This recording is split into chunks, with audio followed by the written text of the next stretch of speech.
Welcome. Today we journey into the heart of Scotland, a land where mist and myth entwine and the past lingers in every stone. Here history isn't just remembered, it's felt, whispered on the wind and etched into ancient walls.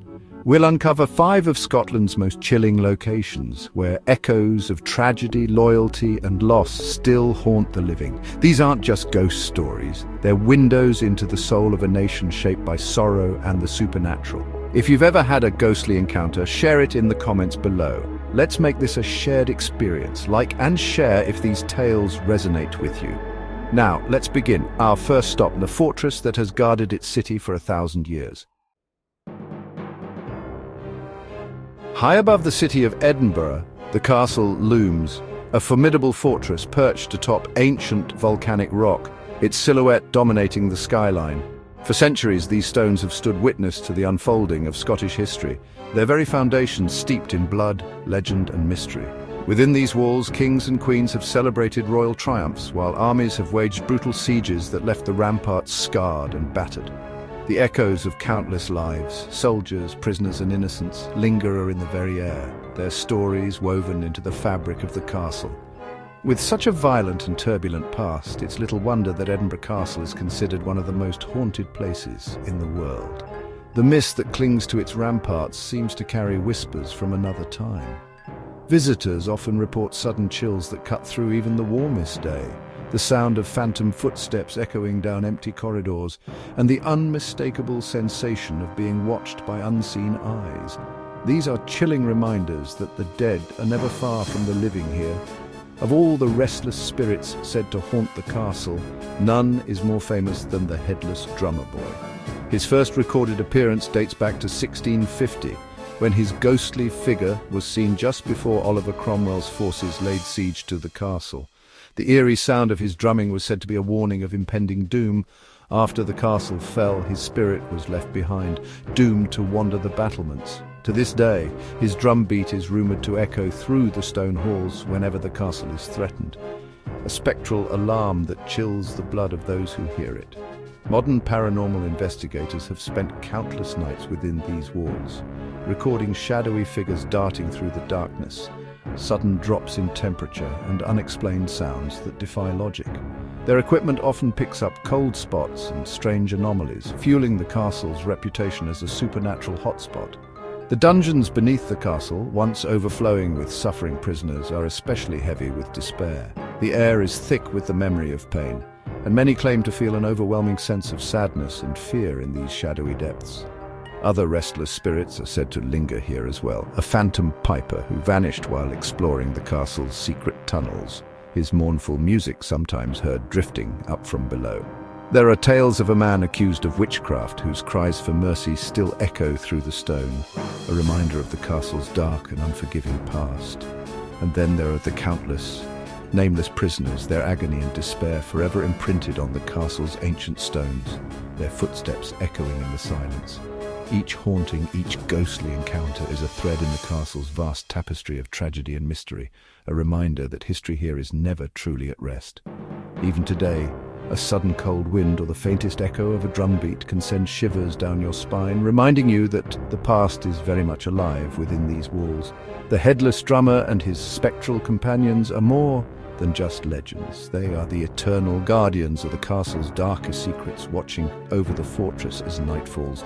So when you walk these ancient halls, remember you are never truly alone. The spirits of Edinburgh Castle are always near, their stories waiting to be heard by those who dare to listen.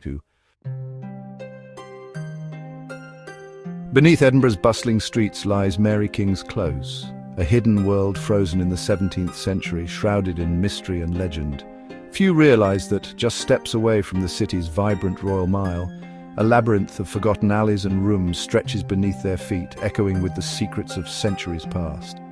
Once a lively thoroughfare, Mary King's Close was sealed off and left to the darkness, its homes and stories entombed beneath layers of stone and silence. Generations of Edinburgh's citizens lived, worked and struggled here, their laughter and sorrow now mere whispers in the gloom. Down here, the air is thick with history and sorrow. The damp stone walls seem to breathe with the memories of those who once called this place home, and every echo feels like a voice from the past trying to reach out. The most famous ghost is Annie, a little girl abandoned during the plague, her spirit discovered by a visiting psychic in the 1990s. Annie's story has touched the hearts of visitors from around the world who feel her presence in the chill of her tiny room. Visitors leave dolls and toys for Annie, hoping to bring her comfort and peace. Many report feeling a small hand tug at theirs, a sudden chill, or even the faint sound of a child's sobs echoing through the stone corridors. Some say Annie's gratitude can be felt in the warmth that follows these encounters. Other spirits linger in the shadows. The infamous Stinking Major, a figure whose dark secrets and tragic end are said to haunt the close, his presence marked by a sudden, overwhelming sense of dread. And then there are the echoes of entire families who lived and died here, their lives shaped by poverty, disease and hope. The cramped rooms and soot-stained fireplaces tell stories of resilience and heartbreak, of children's laughter and mothers' tears. Disembodied whispers drift through the darkness, mingling with phantom tavern sounds and the cries of a lost chimney sweep. Paranormal investigators have captured unexplained voices, footsteps, and even the faint strains of music from a bygone era. The plague's shadow is ever present, many died alone, and the sadness is palpable. The close became a tomb for those struck down by illness, their stories lingering in the dust and stone, a reminder of the fragility of life. Paranormal investigators have recorded voices in old Scots, cold spots and unexplained movements. Their equipment often picks up sudden drops in temperature, strange electromagnetic readings, and chilling audio that defies explanation. Walking these narrow passages, you feel the weight of lives interrupted and stories unfinished. Every step is a journey deeper into the city's hidden heart, where the past clings to the present like a shadow. Mary King's Close is not just haunted, it's a living memory, a place where the past refuses to fade, and where every stone has a story to tell for those willing to listen. We leave the city for Glencoe, a highland valley of breathtaking beauty and deep sorrow. Here in 1692, the MacDonalds were betrayed by guests they'd welcomed into their homes, soldiers who turned on them in the night. 38 were murdered. Many more fled into a deadly winter storm, perishing in the mountains. The massacre was a wound that never healed, a betrayal that stained the glen forever. On the anniversary, screams and weeping are said to echo from the stones, and spectral figures in Highland dress appear and vanish. Hikers report crushing sadness and the sense of being watched, especially near Signal Rock, where the order to kill was given. The land itself seems to mourn, the wind carrying the cries of the lost. Glencoe's tragedy is more than a ghost story. It's a lesson in the cost of betrayal and the endurance of grief. The spirits of the MacDonalds are woven into the landscape, their sorrow eternal. On the Ayrshire coast, Culzean Castle stands atop cliffs, its elegance hiding ancient secrets. Beneath it, sea caves wind into darkness, the setting for the legend of the Phantom Piper. The piper entered the caves, playing his pipes so others could follow his progress. Suddenly, the music stopped. He and his dog vanished forever. On stormy nights, his ghostly piping is heard, a mournful tune rising from the rocks.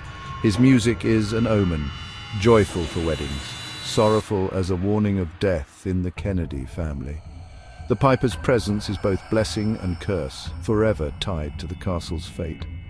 Other ghosts roam the halls, a woman in a ball gown, a shadowy lord, adding to the castle's mystique. The caves remain unexplored, their secrets guarded by the piper's eternal song. Culzean's legend blends wild landscape, clan pride, and the haunting sound of bagpipes, a story both romantic and chilling.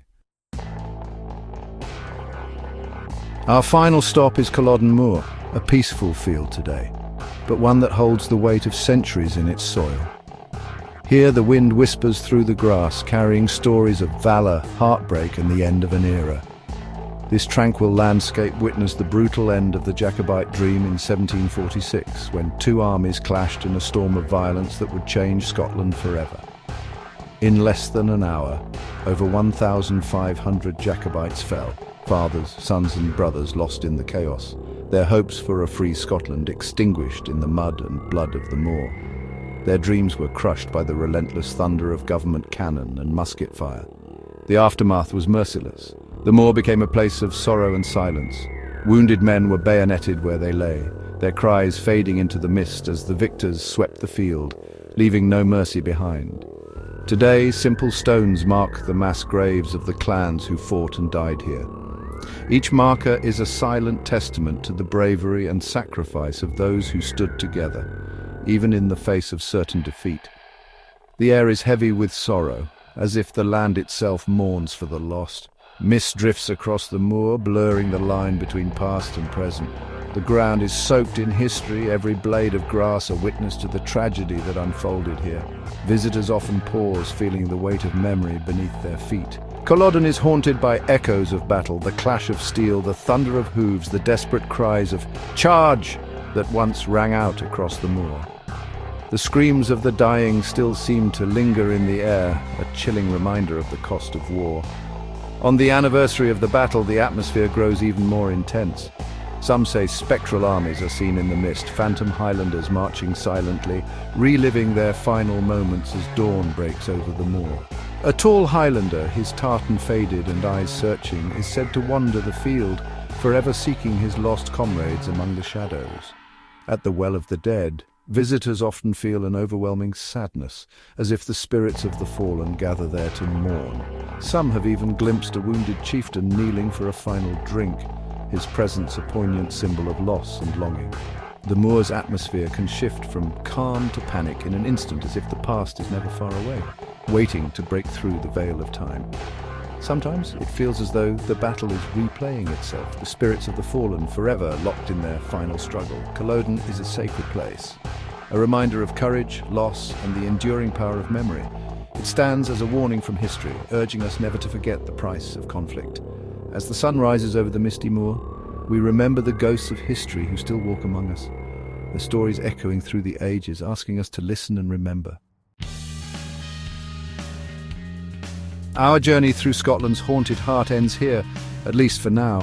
From Edinburgh's drummer to Glencoe's weeping stones, these stories are the soul of Scotland. Tales of love, betrayal, and loss that linger on. The past is never far. Its echoes shape the present in ways we may not always see. I hope these tales have stirred your curiosity or perhaps awakened a memory. Share your own ghostly encounters in the comments below if you dare. Like and share if these stories moved you or sent a chill down your spine. Until next time, listen for the whispers of history in the mist.